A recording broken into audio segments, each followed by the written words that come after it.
নমস্কার বন্ধুরা, কেমন আছো সবাই? আশা করি সবাই ভালো আছো। তো দেবিকা রান্নাঘরে আবারও তোমাদের সবাইকে ওয়েলকাম।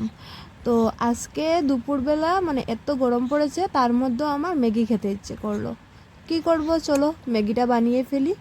তো আমি কড়াই গরম বসিয়ে তার মধ্যে অল্প জল দিয়ে দিলাম গরম হওয়ার জন্য।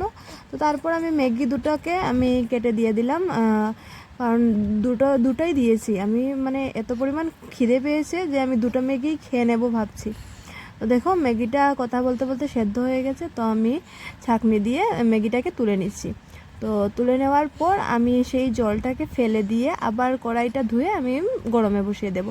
তো দেখো এদিকে কথা বলতে বলতে আমি ম্যাগিটা তুলে নিচ্ছি। তো আবার চলে আসলাম এদিকে অল্প সর্ষের তেল দিয়ে। সর্ষের তেল গরম হওয়ার পর আমি তার মধ্যে কিছু পেঁয়াজ কুচি করে রেখেছিলাম, ওইটা দিয়ে দিলাম। তো পেঁয়াজ আর রসুন আর আদাটাকে কুচি করে দিয়ে দিয়েছিলাম। তারপর আমি হাফ টমেটো কুচি করে দিয়ে দিয়েছি, পুরোটা দিইনি, পুরোটা দিলে একটু টক বেশি হয়ে যাবে। তো হাফ দিয়ে দিলাম। তো অল্প নাড়িয়ে চাড়িয়ে তার মধ্যে আমি একটা ডিম দিয়ে দেব। ডিমটা একটু ভাজা হয়ে যাক, ততক্ষণে তোমরা দেখতে থাকো। দেখো ভাজা হওয়ার পর তার মধ্যে আমি এক এক করে মশলা ঢেলে দেব।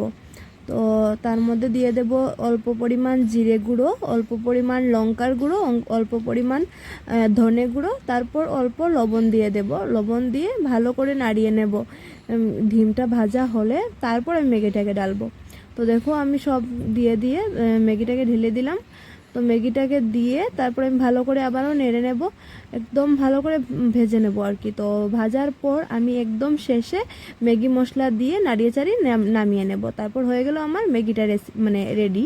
তো প্লিজ বন্ধুরা, ভালো লাগলে আমার ভিডিওটা লাইক কমেন্ট শেয়ার করে যেও, আর চ্যানেলটাকে সাবস্ক্রাইব করে দিও। পাশে থেকো প্লিজ।